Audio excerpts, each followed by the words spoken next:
There is a teaching that most spiritual teachers will never share with you because it goes against everything we have been told about compassion and helping others. It is a teaching that might sound harsh at first, even cruel, but it contains a wisdom that could save your life, your sanity, and your soul. And that teaching is this: there are certain people you must not help. Not because you lack compassion, not because you are being selfish or cold-hearted, but because helping them will destroy you while changing nothing for them. This is not about judging people or deciding who deserves help and who doesn't.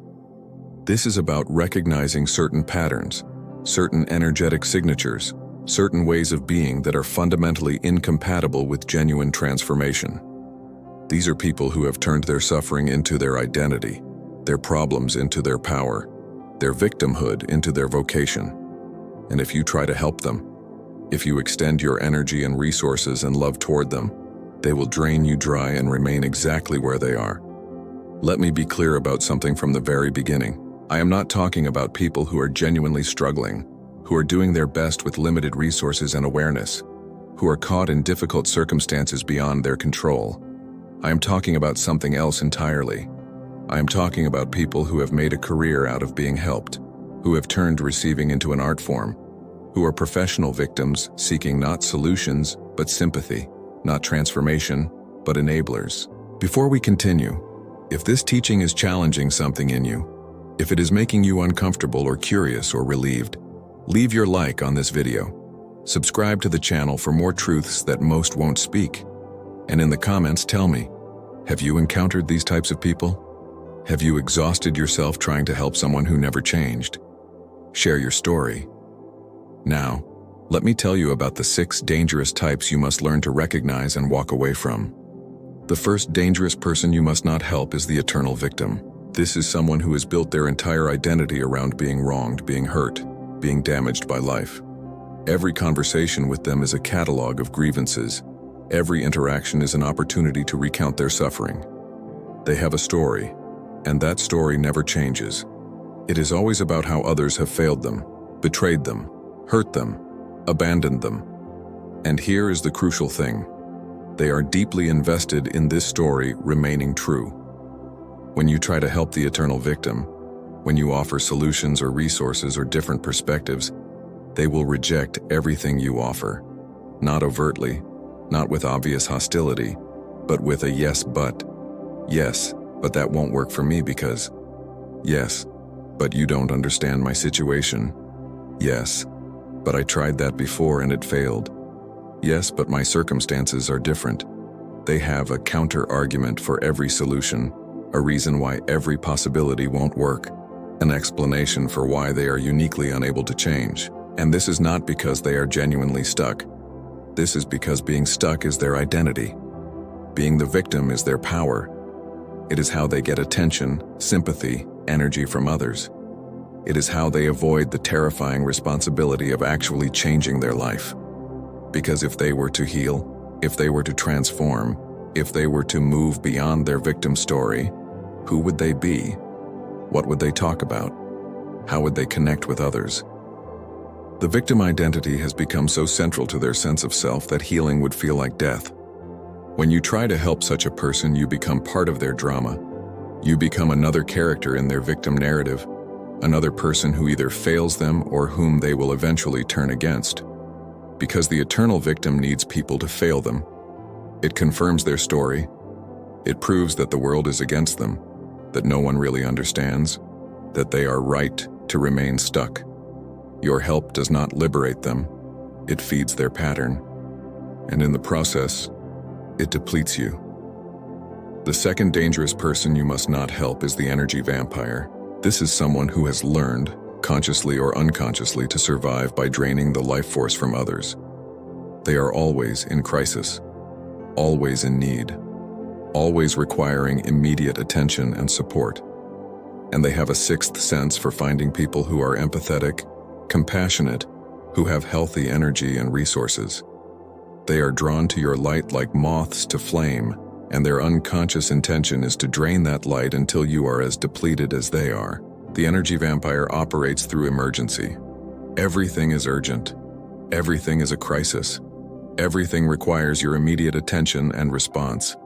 They call at all hours. They expect you to drop everything. They create drama that pulls you into their chaos. And when you do help, when you give them your time and energy and resources, it is never enough. There is always another crisis, always another emergency, always another need. What makes the energy vampire particularly dangerous is that they are often unaware of what they are doing. They genuinely feel desperate and needy. They are not consciously manipulating, at least not in most cases. But their unconscious has learned that creating crisis and drama is a way to extract energy from others. It is a survival strategy that has become so habitual they don't even see it operating. When you help an energy vampire, you enter a black hole. Your energy does not help them become more stable or resourced. It simply gets absorbed into their chaos. And the more you give, the more they need, because they have not learned to generate their own energy, to resource themselves from within. They are like a bucket with no bottom. You can pour your entire life into them and it will never be enough, because the fundamental problem is not a lack of resources. It is an inability or unwillingness to hold energy, to take responsibility for their own life force. The third dangerous person is the narcissist. This is perhaps the most dangerous of all, because the narcissist does not want your help in the way you understand helping. They want your worship, they want your energy, your admiration, your life force offered up at the altar of their ego. The narcissist appears to be seeking help, seeking guidance, seeking connection. But what they are actually seeking is narcissistic supply, validation that confirms their special status, their superiority, their uniqueness. The narcissist is brilliant at presenting themselves as someone worth helping. They are often charismatic, attractive, talented, intelligent. They tell a compelling story about their potential, their dreams, their special gifts that the world has not yet recognized.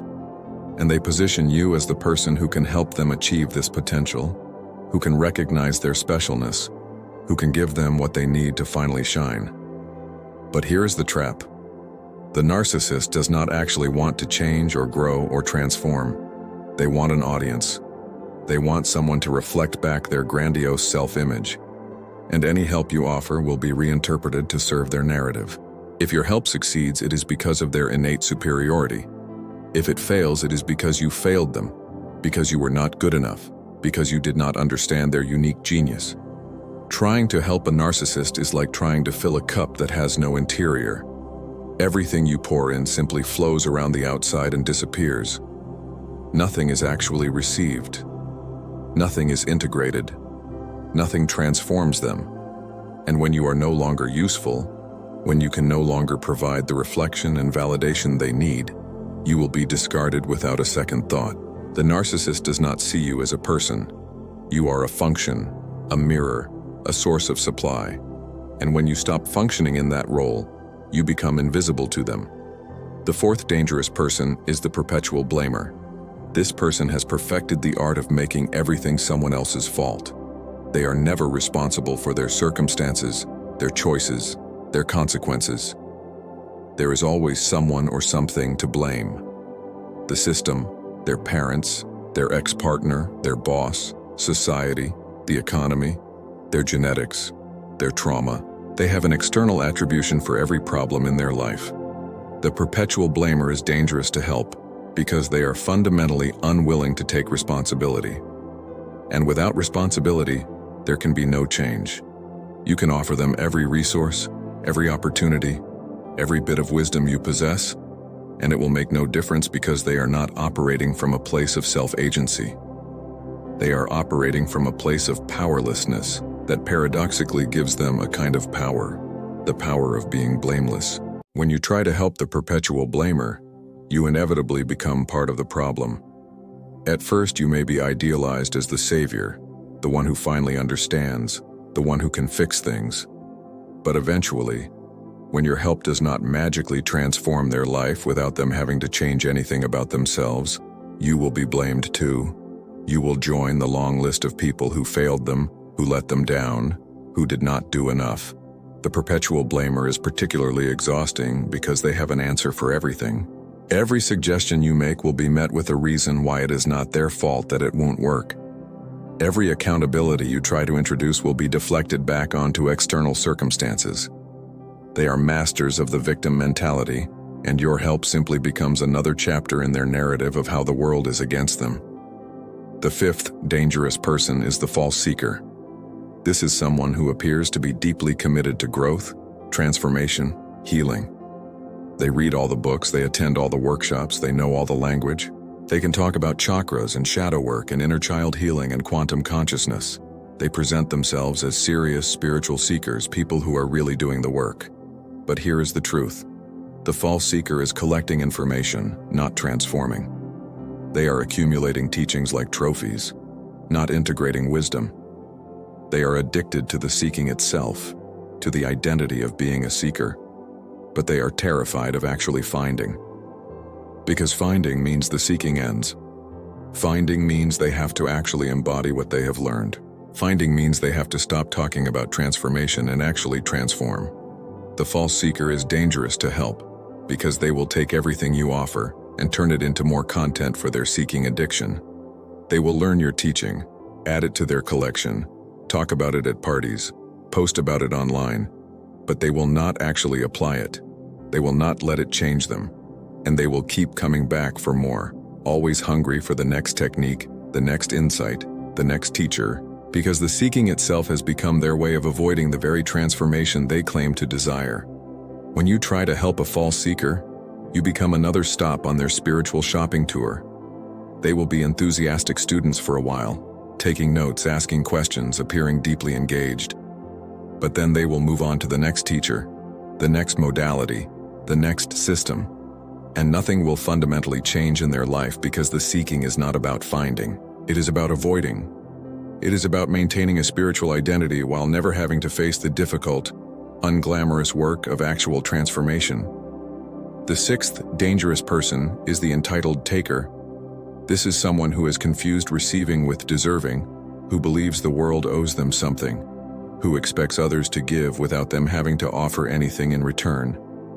The entitled taker believes that their needs, their desires, their preferences should be everyone's priority. They have a fundamental belief that they are special, that the normal rules do not apply to them, that others exist to serve them. The entitled taker is dangerous because they will take everything you offer and feel entitled to more. There is no gratitude, no reciprocity, no recognition of the sacrifice or effort you are making. Instead, there is an expectation that you should do more, give more, be more available. And if you set boundaries, if you say no, if you try to create some balance in the exchange, you will be met with outrage. How dare you? Don't you know who they are? Don't you know what they need? The entitled taker operates from a deep sense of specialness that is actually covering a profound emptiness. They need constant input from others because they have no internal sense of worth or value. But instead of acknowledging this and doing the inner work to develop genuine self-worth, they project a false superiority and demand that the world reflect it back to them through constant giving. When you help an entitled taker, you enter a relationship where everything flows one direction. They take and you give. They demand and you provide. They consume and you are consumed. And it never balances out because they are operating from a black hole of neediness disguised as superiority. Your help does not fill them. It only reinforces their entitled stance and depletes your resources. Now, after describing these 6 dangerous types, I need to address what is probably arising in many of you right now. Is this not lacking in compassion? Are we not supposed to help everyone? What about unconditional love? What about service? And here is what I need you to understand. True compassion is not the same as enabling. True love is not the same as allowing yourself to be consumed. True service is not the same as sacrificing yourself on the altar of someone else's unwillingness to change. There is a difference between helping someone who is genuinely ready to transform and enabling someone who is committed to remaining stuck. The person who is truly ready for help demonstrates it through their actions, not just their words. They take responsibility, they do the work, they show up, they apply what they learn, they change their behavior. They appreciate what you offer and reciprocate in whatever ways they can. They are active participants in their own transformation, not passive recipients expecting you to do it for them. But the 6 types I have described are not genuinely asking for help with transformation. They are asking for something else entirely. The eternal victim wants validation of their victim status. The energy vampire wants someone to drain. The narcissist wants worship. The perpetual blamer wants excuses. The false seeker wants the identity of seeking without the reality of finding. The entitled taker wants servants. And none of these things are actually helped by you giving them what they want. In fact, you enable their patterns to continue. True compassion sometimes means saying no. It means recognizing when your help is actually harmful, when it is reinforcing the very patterns that are keeping someone stuck. It means understanding that some people are not ready for genuine help, and trying to force it on them serves no one. It means protecting your own energy and resources so that you can genuinely help those who are ready, willing, and able to receive it. This is not about being cold or uncaring or judgmental. This is about being wise. This is about recognizing patterns and responding appropriately. This is about understanding that your time, your energy, your resources are finite and precious, and they should be invested where they can actually make a difference. Trying to help someone who is not ready is like trying to water a plastic plant. You can pour your entire life into it, and nothing will grow. So how do you recognize when someone falls into one of these 6 dangerous categories? How do you distinguish between someone who is genuinely struggling and needs support versus someone who is dangerously stuck in a pattern that will consume you? Here are some signs to watch for. First, notice the pattern over time. Everyone has moments of victimhood, moments of neediness, moments of blaming or entitlement. That is human. But when these are consistent patterns, when they define the person's way of being, when they never change despite receiving help, that is a warning sign. Second, notice what happens when you offer genuine help or accountability. Do they receive it and apply it? Or do they deflect, excuse, blame? Yes, but everything you offer. The person who is ready for help will take what you offer and run with it. The dangerous person will find reasons why it won't work before they even try. Third, notice the energy exchange. Is there reciprocity? Do they give anything back? Do they show genuine gratitude? Or is everything flowing one direction? Healthy relationships, even helping relationships, have some form of exchange, some balance, even if it is just genuine appreciation and respect for what you are offering. Fourth, notice your own state. Do you feel energized by helping them, even when it is challenging? Or do you feel consistently drained, depleted, exhausted? Your body and energy field are giving you information. Listen to it. If helping someone consistently leaves you depleted without any sense of meaningful impact, that is a message. Fifth, notice whether they are willing to do the work themselves or if they want you to do it for them. The person ready for genuine transformation will take what you offer and apply it independently. They will do their own inner work. They will take responsibility for their own process. The dangerous person wants you to do the work for them, to fix them, to save them, to carry them. And finally, notice whether things actually change over time. This is the ultimate test. If someone is receiving help and genuinely applying it, their situation should improve, even slowly, even with setbacks. But if nothing ever changes, if they are in the same place having the same problems year after year despite receiving support, that tells you everything you need to know. They are not actually interested in change. They are interested in something else, and your help is enabling them to avoid transformation. So what do you do when you recognize that someone falls into one of these 6 dangerous categories? How do you extricate yourself without guilt or cruelty? The answer is boundaries. Clear, firm, compassionate boundaries. You do not need to be mean or harsh. You do not need to explain or justify or convince them. You simply need to stop participating in the pattern. You stop being available for the endless crisis calls. You stop offering unsolicited advice or solutions. You stop investing your emotional energy in their drama. You stop expecting them to change and release your attachment to saving them. You stop allowing their neediness to dictate your life. You pull your energy back and redirect it toward people and situations where it can actually make a difference. And yes, they will likely react badly. The eternal victim will tell everyone how you abandoned them. The energy vampire will escalate the crisis to try to pull you back in. The narcissist will rage or withdraw completely. The perpetual blamer will blame you for not helping. The false seeker will find another teacher. The entitled taker will be outraged at your lack of service.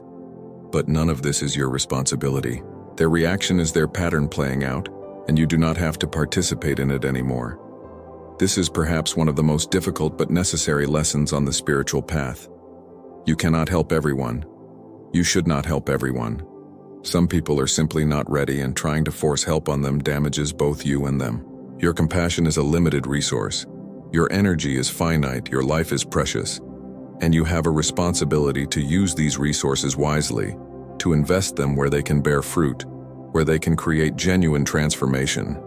The truly compassionate thing is sometimes to let people experience the consequences of their own choices, to let them sit in their own patterns until they become uncomfortable enough to genuinely want to change, to stop enabling their dysfunction by refusing to participate in it. This is not abandonment. This is wisdom. This is allowing each person their own path, their own timing, their own lessons. So if you have been exhausting yourself trying to help one of these 6 dangerous types, if you have been pouring your life into someone who never changes, if you have been feeling guilty for wanting to walk away, let this be your permission. You are not obligated to set yourself on fire to keep others warm. You are not required to sacrifice your life at the altar of someone else's unwillingness to change. You are not being uncompassionate by protecting your own energy and well-being. Save your help for those who are truly ready to receive it. Save your energy for those who will honor it and use it to genuinely transform. Save your compassion for those who are doing their own work and just need support along the way. These people exist. They are out there, and they are worthy of everything you have to offer. But the 6 dangerous types are not, and knowing the difference could save your life.